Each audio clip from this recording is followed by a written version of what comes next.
Seigneur, nous voulons encore te dire merci ce matin. Il est écrit dans ta parole, ce ne sont pas les morts qui te louent, mais ce sont les vivants. Et les vivants qui savent te louer, ce sont les vivants en Christ. Et merci pour la grâce que tu nous as accordée, qui nous a permis d'être appelés enfants de Dieu. C'est le résultat du pouvoir de la grâce, tel qu'il est écrit. Mais à tous ceux qui l'ont reçu, à tous ceux qui croient en son nom, elle a donné le pouvoir, elle mit pour la parole, de devenir enfants de Dieu. Nous comprenons par là que on ne naît pas enfant de Dieu, mais on devient enfant de Dieu une fois né par la grâce. Et merci de nous rassembler encore ce matin tout autour de ta personne pour écouter un message divin pour notre destinée glorieuse. Nous soumettons la troisième partie de notre thème intitulé « Le pouvoir de la grâce sous ton enseigne ». L'Écriture nous exhorte que lorsque nous exerçons le ministère, que nous puissions l'exercer en vue de l'édification et le perfectionnement des saints, afin d'amener l'Église à la maturité, à l'état d'homme fait, à la stature parfaite de Christ. Or, il savait que la perfection n'est pas de ce monde, et nous nous convergeons vers la perfection rien que par ta grâce, rien que ta grâce. Merci de nous édifier encore ce matin par l'enseignant par excellence, l'onction, la personne du Saint-Esprit, telle que l'a témoigné l'apôtre Jean. L'onction vous enseigne toutes choses. Béni sois-tu, notre seul Seigneur, Sauveur, le véritable, la vie éternelle. Que toute la gloire te revienne encore ce matin, ainsi prié. Au nom de Jésus-Christ, nous disons Amen. Est-ce qu'on peut acclamer le Seigneur? Gloire au Seigneur. Bonjour à tous. Prenons rapidement les Écritures. Notre lecteur va nous faire la lecture dans l'Évangile selon Jean, le chapitre 1er, le verset 29. Jean, chapitre 1er, le verset 29. Nous continuons sur le pouvoir de la grâce. Nous rendons grâce à Dieu. Le lendemain, il vit Jésus venant à lui. Voici l'agneau de Dieu qui ôte le péché du monde. Amen. Nous pouvons nous asseoir. Alors, nous continuons dans la dynamique de notre thème sur le pouvoir de la grâce. Troisième partie. C'est pour signifier que c'est pour la troisième fois que nous sommes en train de parler du pouvoir de la grâce. Et le sous-thème de ce matin est intitulé « Voici l'agneau de Dieu ». Disons Amen. Alléluia. Voici l'agneau de Dieu. Il s'agit ici, mes chers amis, d'une présentation. L'Écriture dit que la grâce et la vérité sont venues par Jésus-Christ. Mais qui pouvait savoir, qui pouvait réaliser que c'est Jésus qui est venu avec la grâce et la vérité, si on ne le présente pas? Disons Amen. Ce qui signifie que on peut être un envoyé de Dieu, on peut être commissionné de Dieu, on peut avoir des grâces, des talents, des dons, du potentiel en un mot. Mais si on ne te présente pas, le potentiel qui est en toi ne peut pas s'exprimer comme il se doit. Disons Amen. Parce que la grâce et la vérité sont venues en faveur des hommes. D'où Jésus devait être présenté. Alléluia. Jésus devait être introduit. Ça répond aux règles du sacerdoce dans l'église. Qu'on peut avoir des grâces, mais il faut quelqu'un pour t'introduire.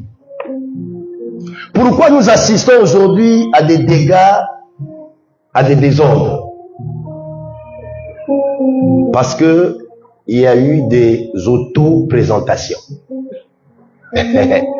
Disons Amen. Or, on ne peut pas te présenter si on ne t'identifie pas. D'où Jean, le prophète, et non Jean l'apôtre, parce qu'on ne doit pas confondre.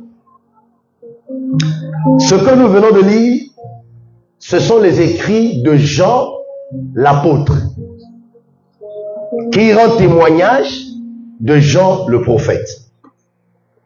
Disons Amen.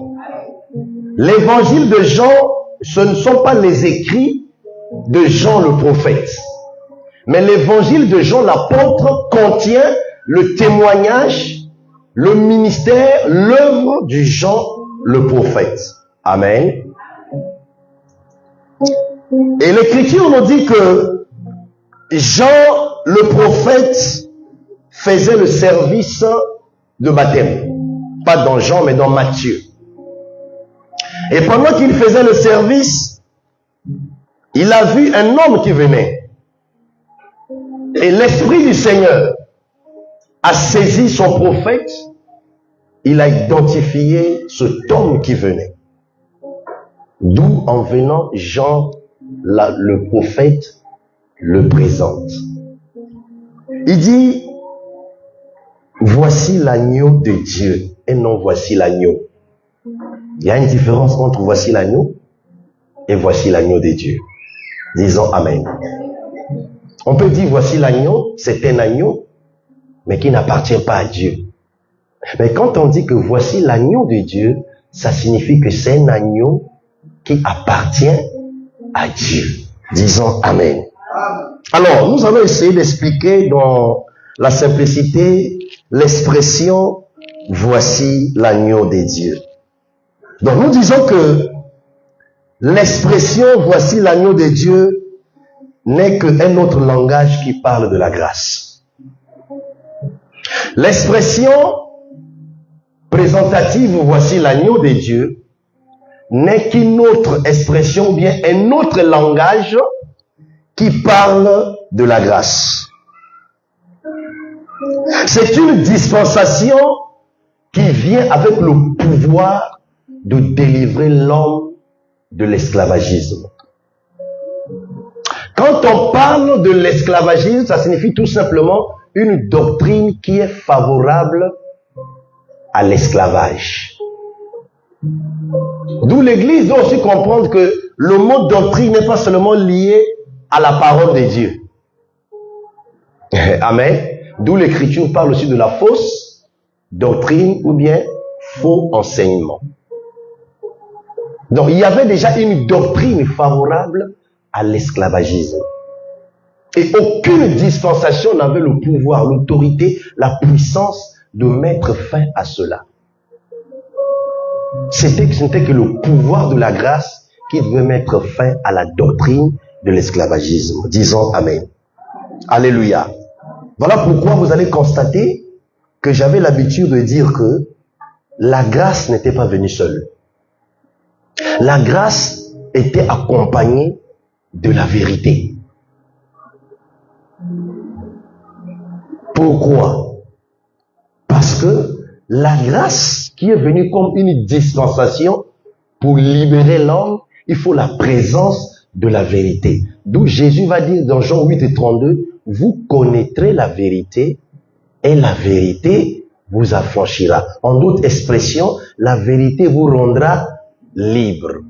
C'est pour dire que selon la doctrine de la grâce, la prière ne libère pas sans la parole. Alléluia. Disons Amen.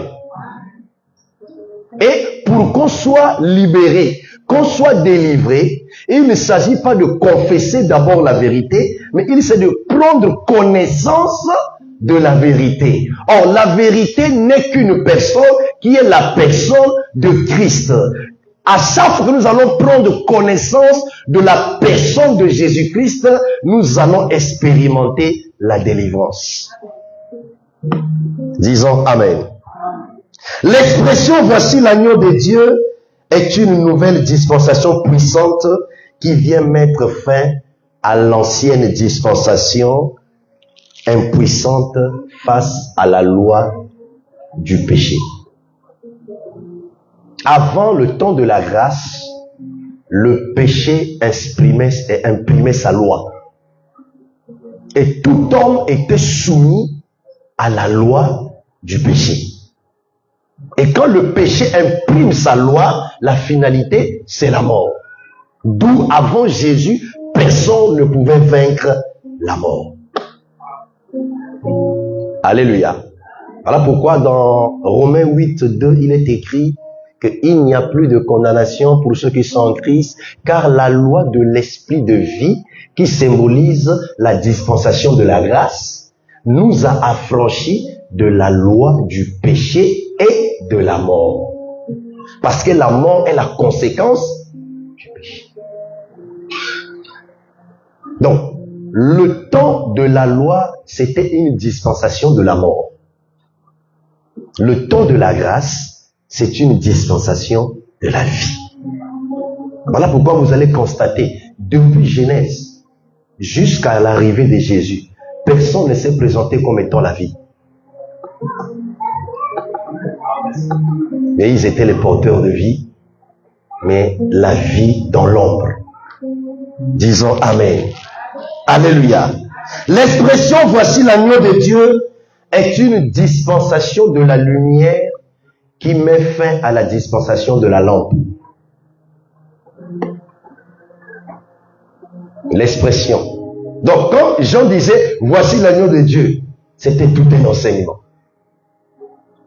C'était tout un mystère caché qui devait être révélé. Donc, quand il dit « voici l'agneau de Dieu », il dit que voici le temps de la nouvelle dispensation, qui est celle de la lumière, qui vient mettre fin à la dispensation de la lampe.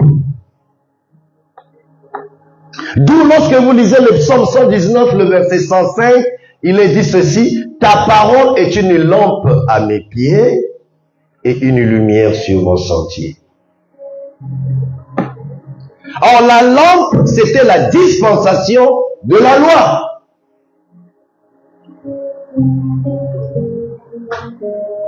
Et la lumière, c'est la dispensation de la grâce. Et un jour, la lumière commençait à dire, Personne n'allume une lampe et la met sous un boisseau. Bon, le boisseau, ça va être difficile pour toi, un récipient. Parce que quand on allume la lampe, c'est pour qu'elle éclaire. Mais pourquoi allumer la lampe et la mettre encore sous un récipient? Donc il faut identifier qui a allumé cette lampe. Amen. Et identifier aussi le boisseau, le récipient là. Celui qui avait allumé cette lampe, c'est Moïse. Disons amen. Le boisseau, le récipient, c'était le sacerdoce. Que le sacerdoce de Moïse, qui était lié à la loi, ne pouvait pas éclairer le peuple. Voilà pourquoi Moïse faisait des mouvements qui étaient liés à son sacerdoce. Je prends un seul mouvement. Il va au sommet de la montagne, dans la présence de Dieu. Pendant qu'il descendait, son visage était illuminé. Mais avant d'apparaître au peuple, on dit qu'il a pris un voile, il a caché le visage. La lumière, la lampe qui était sur la face de Moïse était cachée, ça ne pouvait pas éclairer le peuple. C'est ça le sacerdoce de Moïse. Donc c'est pour signifier que quand Jean dit voici l'agneau de Dieu, il présente la dispensation de la lumière qui vient mettre fin à la dispensation de la lampe. Disons amen. Disons encore amen. Voilà pourquoi, si vous lisez Jean chapitre 1 et Matthieu chapitre 3, vous constaterez avec moi que celui qui a présenté l'agneau en la personne de Jésus, c'est le prophète Jean-Baptiste. Pourquoi Dieu n'a pas choisi un autre prophète pour présenter Jésus? Mais il va seulement choisir Jean le Baptiste. Et quand vous lisez tout dans Jean, je crois que c'est Jean chapitre 1, le verset 6, l'Écriture témoigne que Jean était un homme envoyé de Dieu. Amen. Qui vient pour faire quoi? Rendre témoignage à la lumière. Il fut un homme envoyé de Dieu qui vient pour rendre témoignage à la lumière afin que tous crussent, c'est-à-dire verbe croire, par lui et non en lui. L'écriture est claire. Jean n'est pas venu rendre témoignage de lui-même. Pourquoi? On va y arriver. Mais Jean est venu rendre témoignage à la lumière, afin que ceux-là qui seront éclairés puissent croire à travers le ministère de Jean en la lumière. Jean n'est pas venu rendre témoignage pour que les gens puissent croire en lui. C'est pour dire que nous n'exerçons pas le ministère pour amener les gens à croire en nous.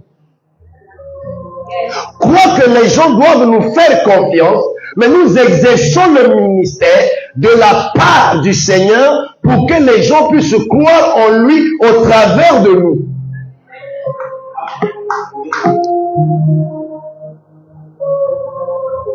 Lorsque le miracle se produit dans l'église au travers de nous, c'est pour que les gens puissent croire à l'auteur du miracle. C'est là où je dis souvent, le miracle a un but plus grand que le miracle lui-même. Parce que le miracle est un signe et non la fin. Disons amen. Disons encore amen.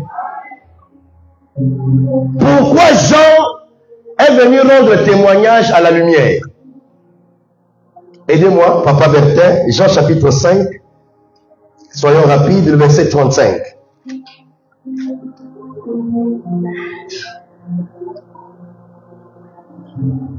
Jean 5. 35. Jean 5, 35. La parole de Dieu nous dit que Jean était la lumière. Non. Oui. La lampe, pardon. Jean était la lampe qui brûle et qui luit Et lui. pour Vous avez voulu vous réjouir une heure à sa lumière. Disons Amen. Je l'avais présenté comme étant une heure. Hein? Qui fait quoi? Qui lui? Mais pour combien de temps? Une heure. Ça va nous prendre du temps. On laisse dans vos sacs. Tout à l'heure, je viens de dire l'expression présentative, voici l'agneau de Dieu. C'est une dispensation de la lumière qui vient mettre fin à la dispensation de la lampe. Amen. Et ici, c'est Jean qui fait la présentation. Or, Jean est une lampe qui présente la lumière. Disons Amen. Disons encore Amen. Donc, Jean étant la lampe, c'est la dispensation de la loi et les prophètes dans sa finalité. Pourquoi dans sa finalité? On va y arriver. Matthieu 7, 12.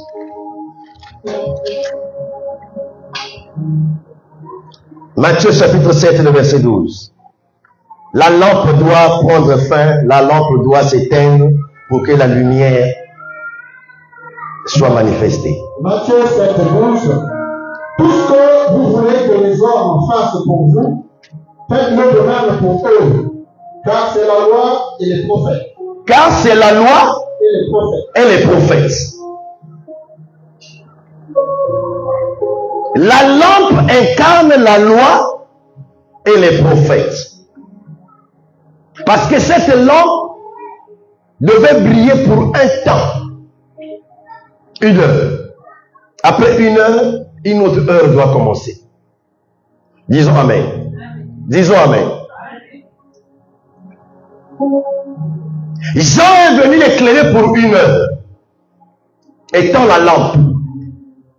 Mais Jésus, la grâce, est venu pour éclairer pendant une année. Voilà pourquoi le prophète Ésaïe parle de une année de grâce. Pour montrer comment le temps de la grâce est au-dessus du temps de la loi. Disons encore Amen. On y arrivera dans un autre enseignement. Alors, maintenant que Jean la lampe vient de présenter la lumière, il peut maintenant s'éteindre. L'Écriture dit dans Jean 5, 35, il est la lampe qui brille ou qui brûle et qui éclaire. Amen. Pendant que Jean était en train de brûler, en train d'éclairer, de prophétiser en fait, quand la lumière vint vers lui, il présente la lumière, Jean peut s'éteindre en tant que lampe. Voilà pourquoi il va dire ceci. C'est ce qui est là. Jean 3:30. Lisons. Est-ce que ça va? Que Dieu soit béni. Jean 3:30 nous dit, il faut qu'il croisse et que je diminue. Il faut qu'il Croisse et que je diminue. je diminue. Après avoir présenté Jésus, l'agneau, la dispensation de la grâce, de la lumière, quand Jésus a commencé à exercer son ministère, Jean la lampe témoigne. Maintenant que je viens de le présenter, il faut qu'il croisse et que moi je fasse quoi? Je diminue. Il aurait pu dire que je disparaisse. Parce que quand on s'éteint, on doit disparaître. Mais pourquoi il utilise l'expression diminuer? On va y arriver. Disons Amen. Il faut qu'il croisse, c'est-à-dire, il faut qu'il ait une pleine manifestation de la grâce, une pleine manifestation de la lumière. Pendant que la lumière est en train de jaillir, le temps de la grâce est en train de prendre l'ampleur, le temps de la loi va en diminuant jusqu'à prendre fin. Disons Amen. Disons encore Amen. Donc, quand Jean dit qu'il faut qu'il croisse la plénitude de la grâce, et que moi je diminue, il est en train de parler de la disparition, de la fin de la loi et les prophètes. Alléluia. Alléluia. Alors, pourquoi il va utiliser l'expression « il faut qu'il croisse et que moi je diminue » Parce que éteindre la lampe était tout un processus. La lampe ne veut pas s'éteindre une seule fois. C'était tout un processus qui a pris son commencement depuis l'Ancien Testament. 1 Samuel 3:3.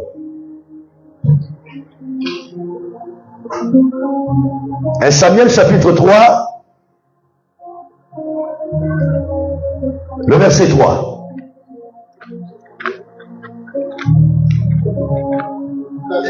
Toi. La lampe de Dieu n'était pas encore éteinte. La lampe de Dieu n'était pas encore éteinte. Ouais, on va éteindre ça.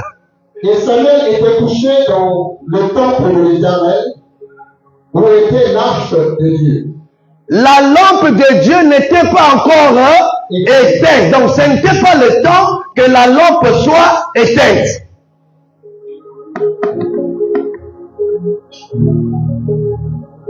Avant que la lampe puisse s'éteindre, il faut un nouveau ordre. Je suis dans le contexte maintenant de 1 Samuel. Parce que l'ancien ordre, c'était Élie. Et pas Élie le prophète, Élie le sacrificateur. La Bible dit, il a vieilli. Il est devenu vieux. C'était une prophétie qui annonçait la vieillesse de la loi. Vous pouvez trouver ça dans l'Hébreu. Amen. On dit que la lampe n'était pas encore éteinte. Mais il y avait un jeune homme, Samuel. Oh, d'où vient Samuel? Samuel vient d'une mère appelée Anne. Oh, Anne qui signifie la grâce. Ça, c'était pas prévu. Samuel vient de Anne. Oh, Anne qui signifie grâce. Samuel qui signifie je l'ai demandé à Dieu. Donc la grâce a fait une demande au Père. La grâce a exigé Samuel. Qu'il faut l'arrivée de Samuel. Si Samuel ne vient pas, on ne va pas oindre les rois. David va mourir berger.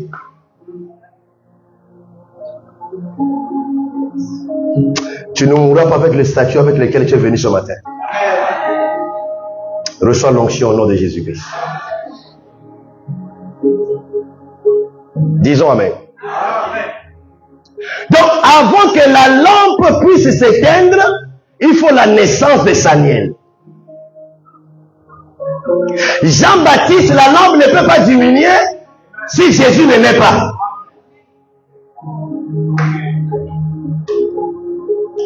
Disons Amen. Il faut qu'il croisse et que moi je diminue. Il enseigne par là la notion de l'humilité.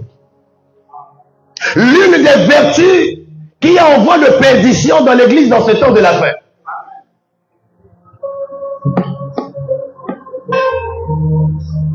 Que Dieu imprime encore en nous son caractère humble. L'église est remplie des orgueilleux, en commençant par nous les prédicateurs. On a comme l'impression que ce que nous prêchons, ce sont les fruits de nos efforts. Je l'ai toujours dit, 2 Corinthiens 4:1. Ayant obtenu ce ministère par miséricorde, il fait grâce à qui il veut. Dieu ne nous fait pas grâce parce que nous le méritons. Sinon, ça annule la valeur de la grâce. Parce que la grâce est une faveur imméritée. Une faveur qu'on accorde à un coupable, à un condamné, à un homme indigne. Nous étions indignes. Voilà pourquoi la question fut posée. Qui est digne de monter à la montagne de l'Éternel? Qui peut arriver jusqu'à son lieu saints. Quand on venait, on avait les mains sales. Quand on venait, on avait les cœurs impurs. Quand on venait, on avait des lèvres qui proféraient les mensonges. Voilà pourquoi, de Genèse à Malachie, personne ne s'est présenté. Je suis la vérité. Disons Amen. Donc la lampe qui allait en diminuant était tout un processus. Disons Amen. Disons encore Amen. Donc Jean-Baptiste, quand il parle de diminuer, en fait, prophétiquement, il parlait de sa mort.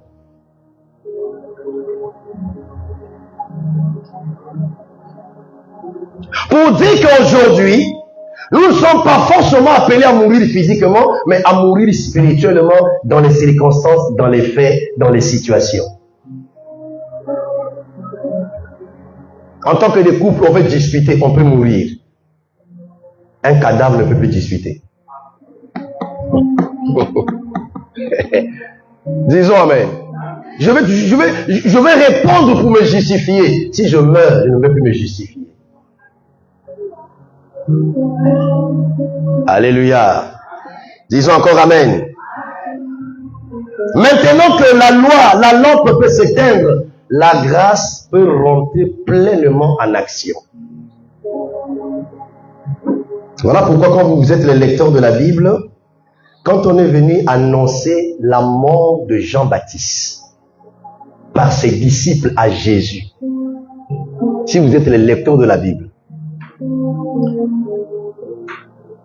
les disciples de Jean sont venus annoncer la mort de Jean-Baptiste à Jésus. La Bible dit que aussitôt, quand Jésus reçut la nouvelle, il n'a pas parlé. On dit, il s'en alla et se mit à l'écart. Oh, il n'a pas parlé. Et quand vous continuez à lecture, on dit que Jésus maintenant était cherché par la foule.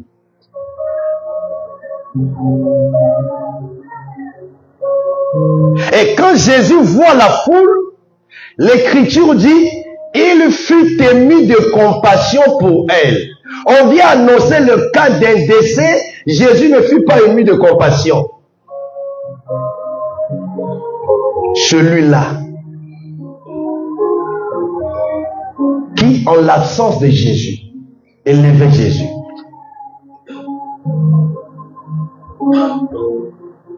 Es-tu le Messie? Non. Es-tu le prophète? Mais dis-nous qui tu es.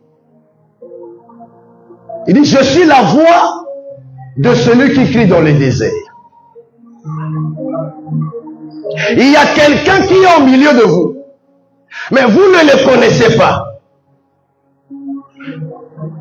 Il est plus puissant que moi.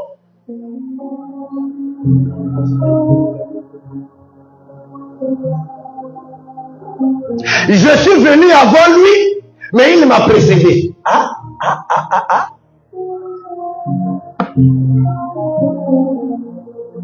Moi, je vous baptise d'eau pour vous amener au changement. Mais lui, quand il viendra, il vous baptisera d'eau, du Saint-Esprit et du feu. Il vous baptisera du Saint-Esprit et du feu. Comment a-t-il su? Il ne l'a pas vu exercer le ministère. Il ne l'a pas encore présenté. Mais comment a-t-il su que cet homme-là, quand il viendra, il baptisera du Saint-Esprit et du feu? Disons Amen. Comment a-t-il su?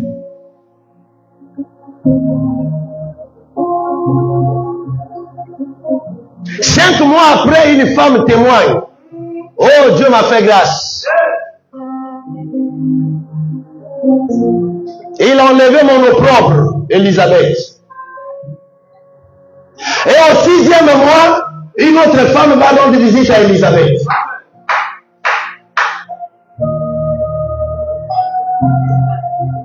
C'était un rendez-vous divin. C'était une salutation pas comme les autres. Chaque salutation qui vient du ciel a son effet. Ça, c'est pas écrit. Quand Gabriel a salué Marie, il a eu effet. Mais quand Élisabeth et Marie se sont salués, il n'y a que des femmes enceintes qui peuvent s'asseoir à la même place et se supporter même quand elles crachent. Yes. L'autre crache, on se supporte parce qu'on a la sémence dans le ventre. Quand il y a eu salutation, il y a eu connexion. Pendant que je parle ce matin, je prie que le Saint-Esprit te connecte à l'homme de la grâce. Que le Saint-Esprit te connecte à l'agneau de Dieu. Et ce matin, je viens faire une présentation. Église, voici l'agneau de Dieu.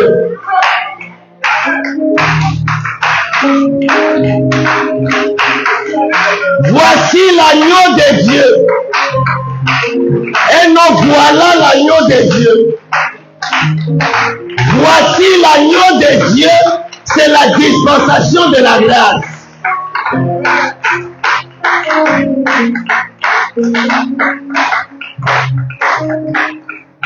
On peut me présenter à quelqu'un, ça s'arrête sur le formule de civilité. Mais si on te présente Jésus, il vient avec le verbe ôter. C'est pour le dimanche prochain. Par la grâce de Dieu. Disons amen. Quand il y a eu salutation, en réalité, quand vous lisez l'écriture, ce sont deux mains physiques qui se sont saluées, mais dans la dimension spirituelle, ce sont deux mains surnaturelles qui se sont saluées.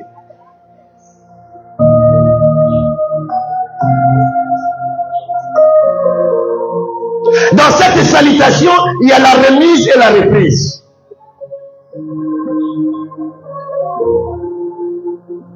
La loi devait remettre et la grâce devait reprendre. Disons amen. Or, la loi remettant doit aussi mettre fin au prophète. Voilà pourquoi vous allez constater, quand Jésus fut transfiguré, il était au milieu de deux personnes. Moïse et Élie. Moïse qui incarne la loi et Élie qui incarne les prophètes. Voilà pourquoi Jean n'était pas venu avec l'esprit de Moïse, mais avec l'esprit d'Élie qui incarnait les prophètes. Et vous allez constater, à la fin, les deux disparurent, un seul est resté. C'était la fin de la dispensation de la loi et des prophètes, et Jésus qui reste, c'est ça la grâce. Et je déclare ce matin, s'il y a une loi qui réclame ta vie, qui condamne ta vie, qu'elle disparaisse, qu'elle disparaisse. Voici l'agneau de Dieu, la dispensation de la grâce, et recevez la grâce de ce matin.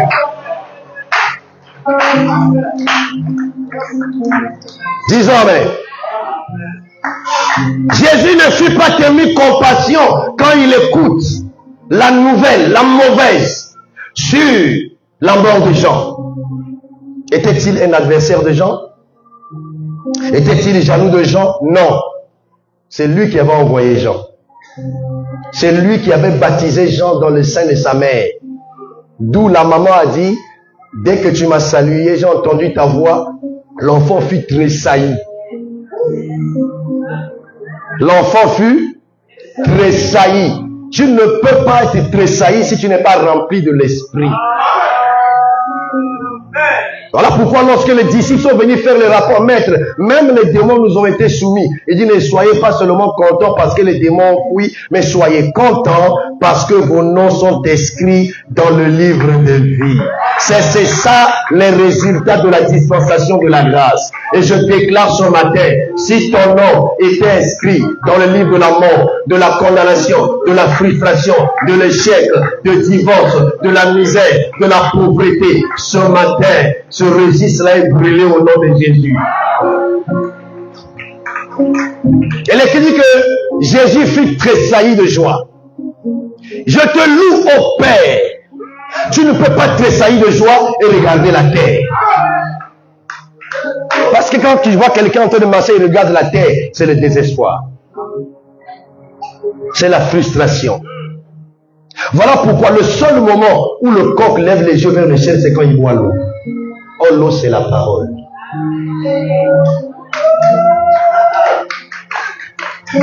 Est-ce que je peux chanter encore? Disons Amen. Disons encore Amen. Je te loue au Père de ce que tu as caché ces choses aux sages et aux intelligents. Il faut les identifier. C'était les prophètes. En Israël, les prophètes étaient sages, ils étaient intelligents, mais limités. C'était aussi les rois. Les rois étaient sages, ils étaient intelligents, mais ils étaient limités. C'était aussi les sacrificateurs. Ils étaient sages, intelligents, mais limités.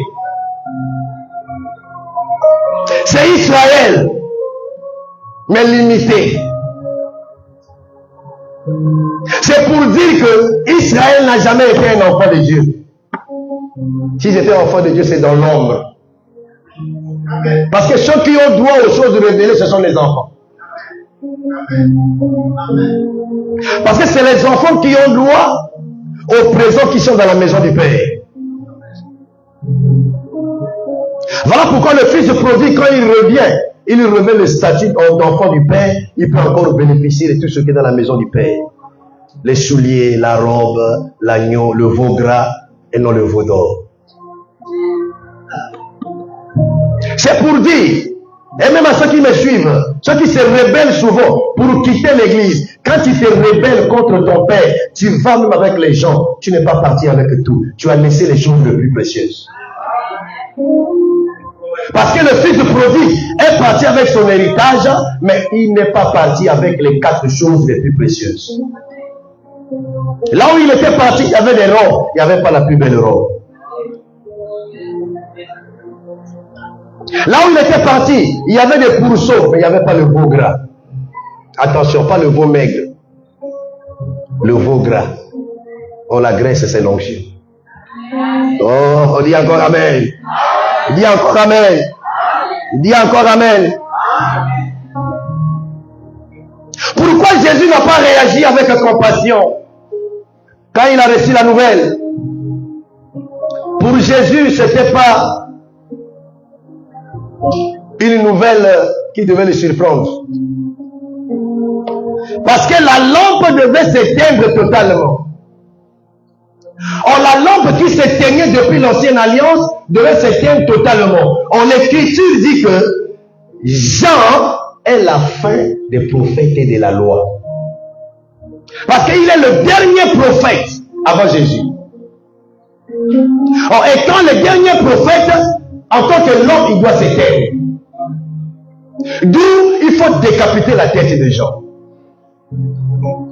Pourquoi on n'a pas coupé son bras? Pourquoi on n'a pas coupé sa jambe? Pourquoi aussi Jean ne pouvait pas mourir sans qu'on lui coupe la tête? Parce qu'au niveau de la tête, il y a les yeux. Or, l'œil est la lampe du corps. Alors, quand vous coupez la tête, les yeux ne peuvent plus voir. Donc, Jean était la lampe d'un corps qui venait au baptême. Mais il était un précurseur, un préparateur, qui devait laisser la place à la lumière, parce qu'il y a un nouveau sentier qui est ouvert, qui est le sentier de la grâce. Et toi qui me suis, je déclare ce matin qu'un nouveau sentier s'ouvre pour ta destinée, qui est le sentier de la grâce. Le sentier de la grâce est sous le gouvernement de la lumière. Or, la lumière, quand elle apparaît, elle doit chasser les ténèbres, le pouvoir de la grâce. Or, la décapitation de la tête de Jean-Baptiste, la lampe s'est éteinte.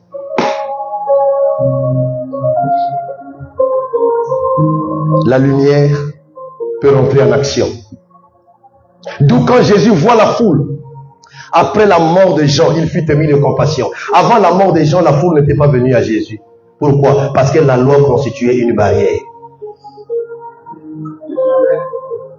Mais dès que Jean-Baptiste meurt, la foule peut venir à Jésus, il fut ému de compassion. La compassion, c'est un sentiment de la grâce. Et la Bible dit, il a fait quoi? Il a guéri les malades. Jean n'a guéri aucun malade. La loi n'avait pas le pouvoir de guérir. Toutes les guérisons de l'Ancien Testament, c'était l'ombre des choses à venir. Disons Amen. Disons Amen. Il a guéri les malades. Voilà pourquoi vous allez trouver aujourd'hui, quand vous arrivez dans les centres hospitaliers, il y a des petits panneaux avec des écrits. Salle d'urgence. Salle de bloc. Salle de coma. Salle d'opération. Etc. etc. Mais vous ne venez jamais salle de guérison. Vous ne lirez jamais salle de guérison dans les centres hospitaliers. Or, l'église, c'est Galade, là où il y a le baume.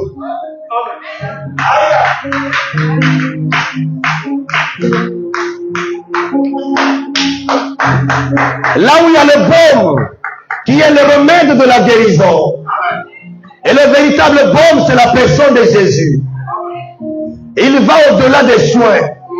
Le médecin soigne, mais Jésus guérit. Disons Amen. Disons Amen. Et à partir de ce moment, quand la tête de Jean-Baptiste fut décapitée, la lampe s'est éteinte, la grâce peut rentrer pleinement en manifestation. Et quand la grâce rentre en manifestation, quand la grâce arrive, quel que soit l'âge de ton problème, de ta situation, même si ton problème a 38 ans, la grâce va te dire, lève-toi, prends ton lit et marche.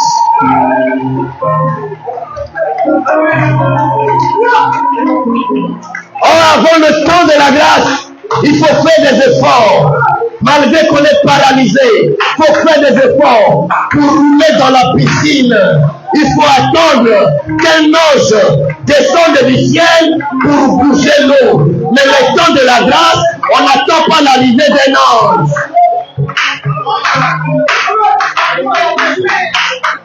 Oh, cette piscine, elle n'était pas à Bethléem. Elle n'était pas en Galilée.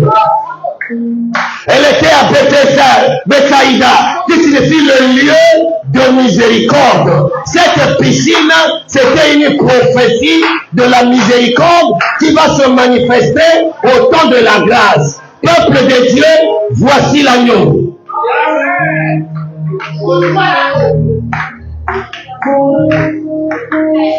Voici l'agneau. Même si dans le monde, dans les sciences occultes, il nous présente des veaux d'or, il nous présente des vaches d'or. Nous avons l'agneau. Nous avons l'agneau qui ôte le péché. Tu as l'agneau. Disons Amen. Il vient du trône. Il vient du trône. Autour de l'agneau, il y a les 4 êtres vivants. Il y a les 24 vieillards.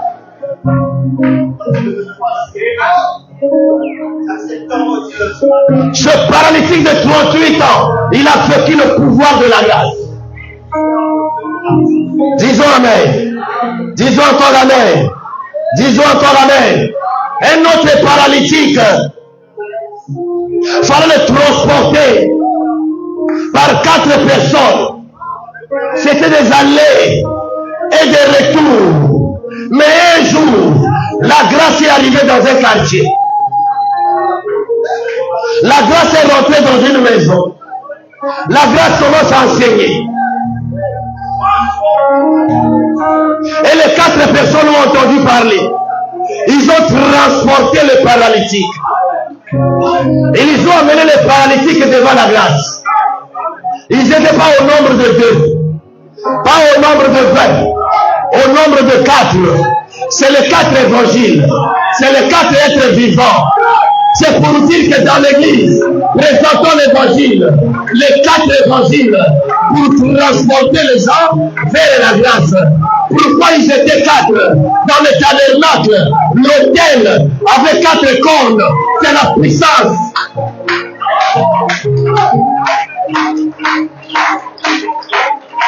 Lorsqu'on veut te tuer dans le monde, tu dois fuir, rentrer, arriver à l'hôtel et tenir les cornes, le lieu de l'office.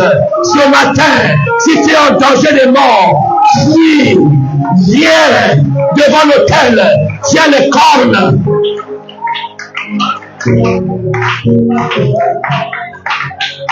Or, les 4 cornes qui symbolisent les 4 options doivent t'amener devant l'agneau qui n'a pas 4 cornes, mais qui a 7 cornes. Depuis quand un agneau a des cornes? C'est ça le pouvoir de la grâce. Ça peut se passer dans le silence, il y a des impacts, il y a des effets, il y a des résultats. Et ce matin, je déclare qu'il y a des effets de la grâce, des impacts de la grâce, des conséquences de la grâce en ta faveur, dans ta vie, au nom de Jésus.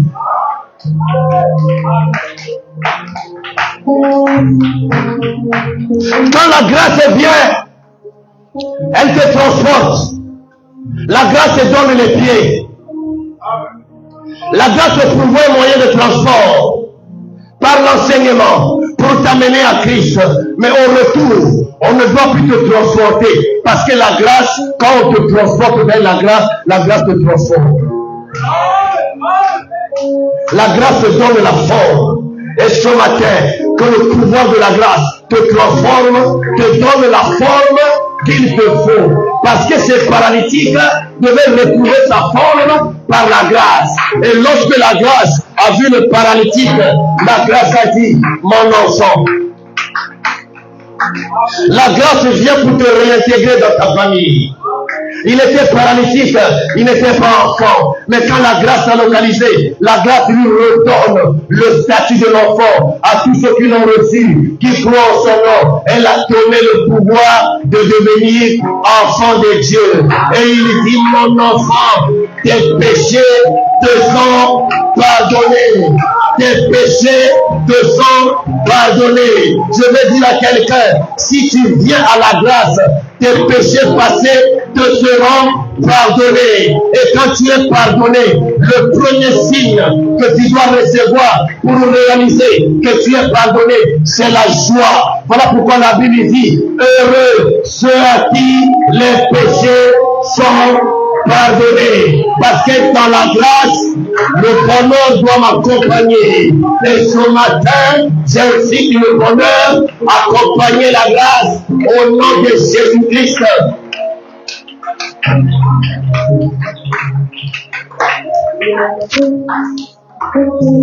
La grâce n'est pas limitée par le temps et l'espace. La grâce peut guérir quelqu'un dans la maison. Elle peut aussi guérir quelqu'un dans la rue.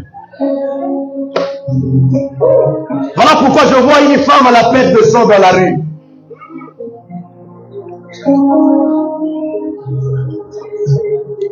La grâce aussi était dans la rue. Allons évangéliser. La Bible dit que la sagesse crie dans les rues. Allons crier. La grâce est avec nous. Disons amen. La grâce n'exclut personne. La grâce ne fait pas exception de personne. Si ce matin tu te sens marginalisé, rejeté, mal aimé, la grâce ne t'exclut pas. Tu peux lire, emploi, faites vite. Les places sont limitées. Mais avec la grâce, les places ne sont pas limitées. Il y a plusieurs demeures dans la maison du Père. Je nous invite à la grâce. Les places ne sont pas limitées. Il y a assez de places pour tout le monde. Quels que soient les lieux où on t'a mis, la grâce viendra te chercher. La grâce ne s'occupe pas seulement des vivants, elle s'occupe aussi de ceux qui sont morts.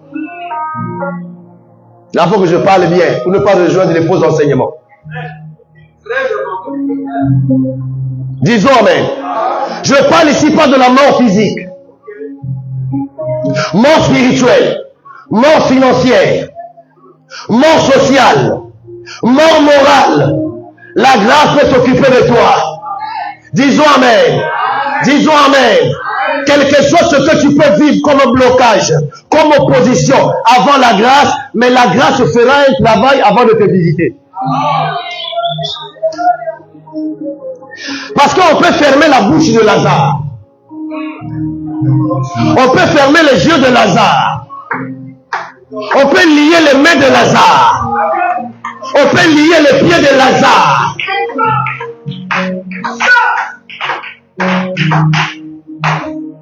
On peut bander tout le corps de Lazare. On peut mettre Lazare dans une tombe. On peut sceller la tombe. Le cœur de Lazare s'est arrêté. Les fonctions vitales se sont arrêtées.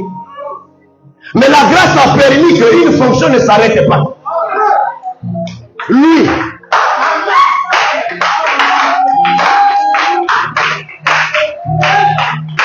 Pourquoi? Pourquoi? Parce que l'écriture interprète l'écriture. Pierre n'a pas coupé le doigt. Pierre n'a pas coupé le pied. Il n'a pas coupé l'orteil. Il n'a pas coupé le nez. Il n'a pas coupé les lèvres. Mais Pierre a coupé l'oreille. Oh, je déclare ce matin que le Saint-Esprit te donne la capacité de l'entendement. Que le Saint-Esprit te connecte à la fréquence céleste. Marasakabra. Que le Saint-Esprit te connecte à la fréquence céleste. Que tu entends la voix de Dieu dans l'enseignement. Que tu entends la voix de Christ au temps de la grâce. Que tu entends la voix de l'agneau dans la prédication. Que tu entends la voix de l'agneau. Vous qui me suivez, entendez la voix de l'agneau. Quand la voix de l'agneau résonne, elle résonne comme des gros souffles. Quand la voix résonne, elle doit faire enfanter des choses où on doit crier gloire.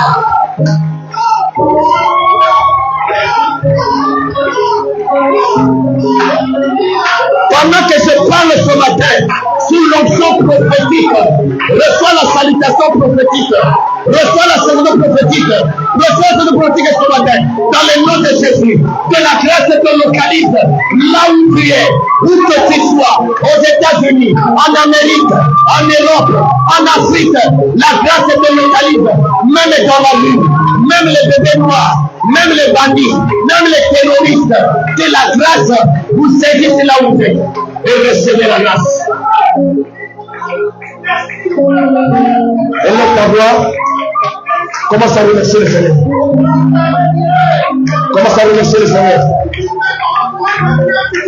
Commence à remercier le Seigneur. Shalom à ceux qui me suivent. Ne manquez pas à la prochaine parole sur la grâce le dimanche prochain. Que Dieu vous bénisse.